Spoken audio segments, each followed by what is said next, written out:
नमस्कार विद्यार्थी मित्रांनो, ग्लोबल ऑनलाईन स्पर्धा परीक्षा चॅनलवरती तुमचे सगळ्यांचे स्वागत आहे. तर आजच्या व्हिडिओमध्ये आपण महाराष्ट्र लॉ सीईटी परीक्षा 5 वर्ष या एक्झामसाठी सामान्य ज्ञान व चालू घडामोडी म्हणजेच general knowledge and current affairs या सेक्शनवरती काही क्वेश्चन्स बघणार आहोत. तर विद्यार्थी मित्रांनो, व्हिडिओ शेवटपर्यंत नक्की बघा. या व्हिडिओचा तुमच्या एक्झामसाठी नक्कीच फायदा होईल अशी माझी गॅरंटी आहे. तर जे स्टुडंट्स आपल्या चॅनलवरती नवीन आहेत त्यांच्यासाठी एक गुड न्यूज म्हणता येईल. तर त्यांच्यासाठी आम्ही एक कम्प्लीट कोर्स अवेलेबल केला आहे. त्यामध्ये तुम्हाला live video lectures, recorded lectures, full syllabus test series, त्यासोबतच 2000+ MCQ क्वेश्चन बँक आणि फुल सिलेबस नोट्स देखील मिळतील. या नोट्स मराठी आणि इंग्लिश या दोन्ही भाषेमध्ये अवेलेबल असते. एकदा का तुम्ही आमचा कोर्स जॉईन केला त्यानंतर तुम्हाला आमच्या व्हॉट्सअप ग्रुपवर देखील जॉईन केलं जाईल. ओके. आणि या सर्व गोष्टी तुम्हाला खूप कमी प्राइस मध्ये अवेलेबल करण्यात आलेल्या आहेत. अजून काही कोर्स बद्दल माहिती हवी असेल किंवा कुठल्याही प्रकारचे डाऊट्स असतील तर मी स्क्रीनवरती 2 नंबर दिले आहेत, त्या नंबरवरती तुम्ही कॉन्टॅक्ट देखील करू शकता. आता हा कोर्स ऍक्सेस कसा करायचा किंवा एनरोल कसा करायचा, तर त्यासाठी global online application play store वरती जाऊन डाउनलोड करा. त्यानंतर ऍप्लिकेशन ओपन करा. ऍप्लिकेशन ओपन केल्यानंतर नाव आणि नंबर एंटर केल्यानंतर तुम्हाला असं इंटरफेस समोर येईल. इंटरफेसच्या पहा डाउनलोड साईडवरला स्टोअरचा आयकॉन असेल त्यावरती क्लिक करा. त्यावरती क्लिक केल्यानंतर तुम्हाला कोर्सेसचं पेज ओपन होईल. कोर्सेसच्या पेजच्या सर्च बॉक्समध्ये सीईटी असं टाईप करा. सीईटी टाईप केल्यानंतर तुम्हाला 4 सीईटीचे कोर्सेस अवेलेबल होतील. त्यामधला महाराष्ट्र एलएलबी 5 इयर्स हा कोर्स आपला असेल. तो कोर्स ओपन करा आणि तो कोर्स एनरोल करा. तर पहिला प्रश्न आहे, ॲनी बेझंट यांनी कोणत्या नेत्यासोबत मिळून होम रूल चळवळ सुरू केली होती? आपल्याकडे पहा 4 नेत्यांची नावं आहेत. फर्स्ट आहे गोपाळकृष्ण गोखले, सेकंड आहे लोकमान्य टिळक, थर्ड आहे लाला लजपत राय आणि फोर्थ आहे भगतसिंग. तर पहा करेक्ट आन्सर आहे लोकमान्य टिळक. तर ॲनी बेझंट यांनी लोकमान्य टिळक या नेत्यासोबत मिळून होम रूल चळवळ सुरू केली होती. आणि 1916 मध्ये मद्रास इथे ॲनी बेझंट यांनी त्यांची लीग स्थापन सुद्धा केली होती. चला तर नेक्स्ट क्वेश्चन पाहू. महात्मा गांधीजींनी आपल्या कार्याची सुरुवात कोणत्या देशातून केली? आपल्याकडे पहा 4 देशांचे ऑप्शन्स आहेत. फर्स्ट आहे आपला भारत, सेकंड आहे इंग्लंड, थर्ड आहे दक्षिण आफ्रिका आणि फोर्थ आहे पाकिस्तान. तर करेक्ट आन्सर आहे दक्षिण आफ्रिका. तर गांधीजींनी 1891 मध्ये दक्षिण आफ्रिकामध्ये त्यांची लॉचा अभ्यास पूर्ण केला आणि त्यांनी तिथेच ॲडव्होकेट म्हणून काम केलं होतं. चला आता नेक्स्ट क्वेश्चन पाहू. भारताने थॉमस चषक म्हणजेच बॅडमिंटन 2022 कोणत्या देशाला हरवून 73 वर्षात पहिल्यांदाच जिंकला? आपल्याकडे 4 देशांचे ऑप्शन्स आहेत. फर्स्ट आहे नेपाळ, थर्ड आहे सेकंड आहे इराक, थर्ड आहे इंडोनेशिया आणि फोर्थ आहे इराण. तर करेक्ट आन्सर आहे इंडोनेशिया. तर आतापर्यंत सर्वाधिक 14 वेळा इंडोनेशियाने, 10 वेळा चीनने, मलेशियाने 5 वेळा तर जपान आणि डेन्मार्क यांनी एक वेळा ही स्पर्धा जिंकली आहे.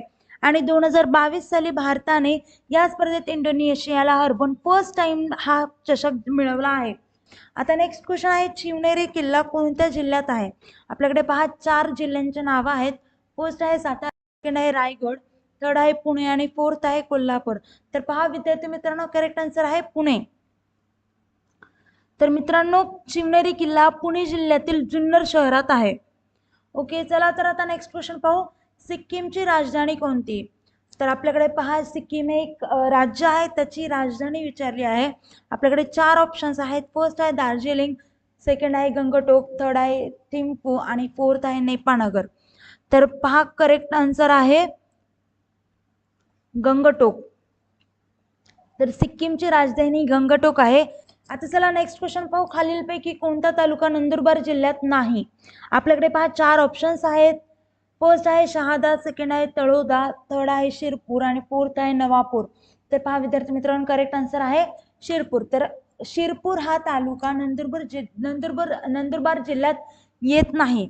आता नंदुरबार जिल्ह्याचे तालुके कुठले? तर नंदुरबार, नवापूर, शहादा, तळोदा, अक्राणी, अक्कलकुवा हे आहे. चला आता नेक्स्ट क्वेश्चन पाहू. महाराष्ट्रातील पहिली जैवसुरक्षा मोबाईल प्रयोगशाळा कुठे आहे? आपल्याकडे पहा 4 ऑप्शन्स आहेत. फर्स्ट आहे नांदेड, सेकंड आहे परभणी, थर्ड आहे वाशिम आणि फोर्थ आहे नाशिक.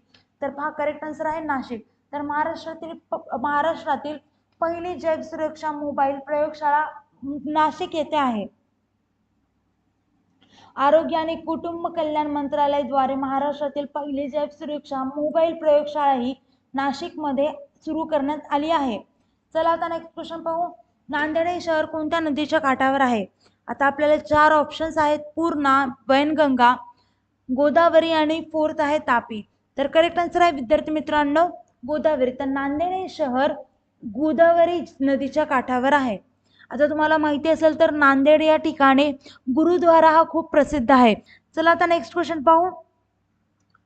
प्रकाशाच्या अंतर्भूत रंगामध्ये विभक्तीकरण करण्याच्या नैसर्गिक घटनेस प्रकाशाचे काय म्हणतात? आपल्याकडे 4 ऑप्शन्स आहेत पहा. फर्स्ट आहे अपवर्तन, सेकंड आहे अपस्करण, थर्ड आहे विकिरण आणि फोर्थ आहे यापैकी एकही नाही.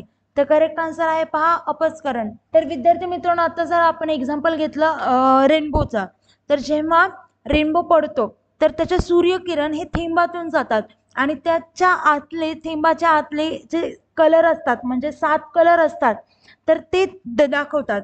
आपण असं एक्झाम्पल घेऊन त्यालाच काय म्हणायचं तर अपस्करण. चला आता नेक्स्ट क्वेश्चन पाहू. मानवातील जठराचा आकार हा सर्वसाधारणपणे इंग्रजीतील कोणत्या अक्षराशी मिळता जुळता आहे? आपल्याकडे 4 ऑप्शन्स आहेत पहा, एच, के, जे आणि यापैकी एकही नाही. तर विद्यार्थी मित्रांनो करेक्ट आन्सर आहे जे. तर मानवातील जठराचा आकार हा सर्वसाधारणपणे इंग्रजीतील जे अक्षराची मिळता जुळता आहे. तर आपलं जे पोट असा शेपचं असतं, एका साईडला एक्सटेंड होतं आणि अशा टाईपचं असतं, म्हणजे एका साईडला एक्सटेंड होतं. ओके, चला तर विद्यार्थी मित्रांनो व्हिडिओ इथेच थांबूया. काही डाऊट्स असेल तर मला कमेंट थ्रू नक्कीच विचारा आणि thank you. Have a nice day.